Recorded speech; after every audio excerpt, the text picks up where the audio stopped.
Hello, everybody. It is Sunday morning.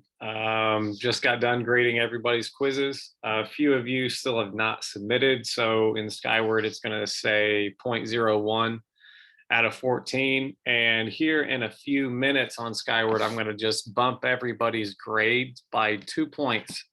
The reason for that is one of the questions on here, which is one of the questions that I'm going to go over in this video. One of them didn't have enough right answers, and that's my fault. Another reason why you're getting another point is, hey, this is my first quiz. So, or your first quiz, first one I gave out. So I just wanted to, bump everybody's score by at least one. So let's get to it. Let me share my screen and away we go. Hi, kitty. Okay, so first things first, these are the answers to the multiple choice questions. What caused the Chernobyl nuclear reactor to explode? There was a power surge that led to a meltdown of the reactor. Question 2, where does the energy used in the nuclear reactor come from? If you go to the article, it's not fusion, it's fission. Next, if at least 15 control rods had been in place, then fewer neutrons would have reacted with the uranium fuel. Next, this is the one that I screwed up. Use this map to help you answer the question about this region. The map shows which bodies of water. All of these should have been right, and this was my fault. Only one of them was right. In this map, we see the Dnieper River right here. We see the Black Sea. We see the Sea of Azov. We do not see the Danube River. All right, moving down into the actual short answer questions. Anytime that you answer a question for me or any other class, one thing that I would do is try to use the question at the beginning of your sentence, just kind of introduce your answer a little bit. So we want to describe the location of any place found in this article. So if we go to the article, and this is what you've got here, you can describe anything on here. But I would just describe, well, you've got a collection of places in here. So what I would do is let's describe the Ukraine right here. Let's describe that. So we're describing a country, and there's other countries around it as well. You've got Russia, Belarus, Poland, Slovakia, Hungary, Romania, Moldova. Crimea is a part of the Ukraine. The Crimea is just a loaded topic. So we're just gonna shut up right now, Mr. Wenrich. All right, so let's describe the Ukraine. One place found in this article is Ukraine. Ukraine is, we need to find another point of reference here. So we're going to describe it as south of Belarus. Is south of Belarus, and is, so we got a north or a south. Let's do an east or a west. The Ukraine is east of Poland. Here is Poland. The Ukraine is over here. You go east from Poland to get to the Ukraine. So the Ukraine is east and is east of, whoa, hi there, east of Poland. Done. Okay, next, we want to describe a place. So what I would do is,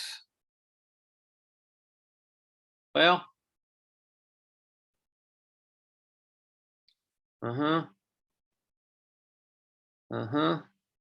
yeah.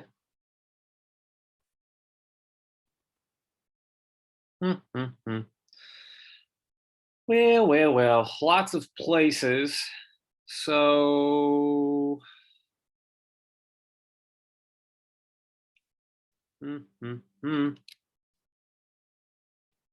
oh, well, that's right there. So the title of the article is about Chernobyl, right? Chernobyl is a place in this article. So now we want to describe it a little bit. So what is Chernobyl? The name refers to a town and a nearby defunct nuclear power plant in what's now Ukraine. Okay. Chernobyl is a place that has a, quote, now defunct nuclear power plant, end quote. Chernobyl is in Ukraine. And that's pretty much it. It is a city and a place where a power plant was in. We're good. So if our place was Chernobyl, one thing that we want to do, if that's the specific spot, let's just zoom out a little bit. We need to describe a region. So if you look at the map in here, Chernobyl is the place. Pripyat is the city that's closest to the Chernobyl power plant. But let's go ahead and describe all of these places in the region that is Ukraine. A region found in this article is also Ukraine. Ukraine is the country that Pripyat and Chernobyl are in. Now, another thing that you could have done is, like, if you describe your place as the Ukraine, you might have to know a little bit about this part of the world. So let's just pull a map up of where Ukraine is at, because this was an answer that in your, like when I'm grading you, a lot of people said Ukraine was in Asia. It's close to Asia, but it's not. It's technically in Europe. And I know it's little ticky-tack stuff like that, but if you zoom out, I would say this part of the country is this part of the world is European. And the difference between something like a Asia or Europe, one, Europe is pretty much right in here. The Ukraine is right on the border of it. Plus, culturally, I would consider Ukraine as a European country. And for one particular reason is that the Ukraine plays in the European Soccer League, or area region, I suppose. I know I haven't really gone over that in class, but I would say the Ukraine is definitely European. So if you're looking at your grade and you look through your quiz and you see that, you know, you lost some points there, I didn't take away too many points. You probably lost like a 0.5 or a 1 if your region, you described the Ukraine as Asian. Okay, next up, the human environment interaction one is something that a lot of people got right, simply because they describe that, you know, this article is literally about a nuclear reactor melting down. So again, an example of human environment interaction is the melting down of the nuclear reactor. The nuclear reactor was supposed to provide electricity,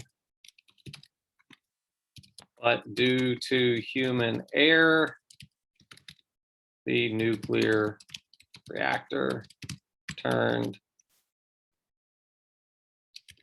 Chernobyl into a wasteland filled with radioactivity. Bam. And a lot of you only mentioned like the negative side. Well, oh my gosh, why did this thing happen? Why did it melt down? Well, yeah, it was human error, and that radioactivity spilled into the surrounding area. But the reason why we have nuclear power plants is that they provide energy in a very efficient way. And we need electricity, we need energy to have our lives function. And this is just one of the themes that we'll constantly look at throughout the year in geography.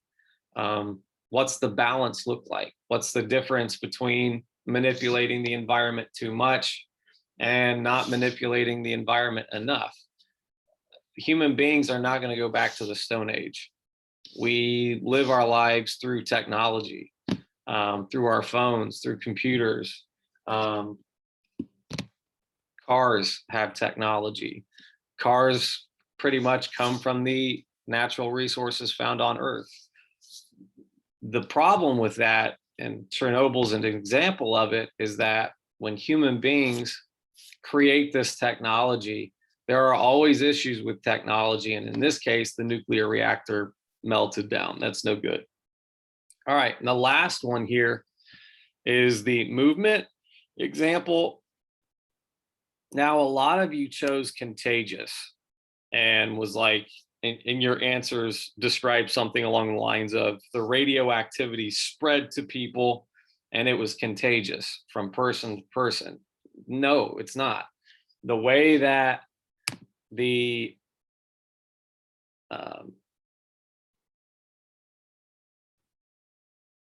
way that the radioactivity travels is just through the air. And when it exploded, all of that stuff went everywhere and it spread through the winds. And the winds took that radioactivity from one place to another. So it's not contagious diffusion. It's, if you use that as your example, it would be relocation diffusion. One example of relocation diffusion is when the radioactive waste traveled through the air to other parts of Europe. Another one you could use relocation diffusion on is the people being forced to move away from this area. It's also another good example. One person, I can't remember who, but they said it was hierarchical diffusion because the people that were cleaning it up, they had a boss telling them what to do. That was a great answer. That would be hierarchical. That's a good one there. Oh, stimulus. One person said something like, we needed a power plant, and that power plant is an example of a stimulus diffusion because it was a piece of technology. That's a great answer. But a lot of you said contagious. I didn't see any examples of contagious diffusion in this article. Now, this event happened in 1986. Let's see, yeah, see, 1986. Now, they didn't have social media back then, but I would imagine if this kind of event happened in 2021, people would definitely know about it through contagious diffusion because it would be spreading on the internet like wildfire. So grades are going to be updated. Everybody, I'm going to go back and give everybody 2 more points based on my mistakes, and hey, it's the first quiz. And the other grade that you're going to get is just a 5-point participation grade. Having you all log into the Apple Classroom, that counts. You guys did a great job last week getting to know me. Looking at tomorrow, I was going to start the project where you study whatever topic that you want or read a book for 2 weeks. and answer some questions. You'll write a report on it. But I think I'm going to skip it. There was a major event that happened in the world. So tomorrow it will be a current events day. You'll see me in a tie. We'll talk about what happened. We'll probably watch CNN 10 because I'm guessing it'll cover it. But if CNN 10 doesn't cover it, we'll move away from it and we'll go over specifically how I want you to do the current events stuff specifically and not just choosing a random topic. So with that being said, I am going to continue to update grades, get all ready for this week. And if you have a 0.01 on that quiz, or soon it'll be 2.01, make sure you do it. And if you want to have that grade taken care of right away, I'll see you tomorrow morning at 8 or sometime Monday or tomorrow, Wednesday or Friday, so you can get that thing taken care of. Have a great day. Enjoy your Sunday and see you tomorrow.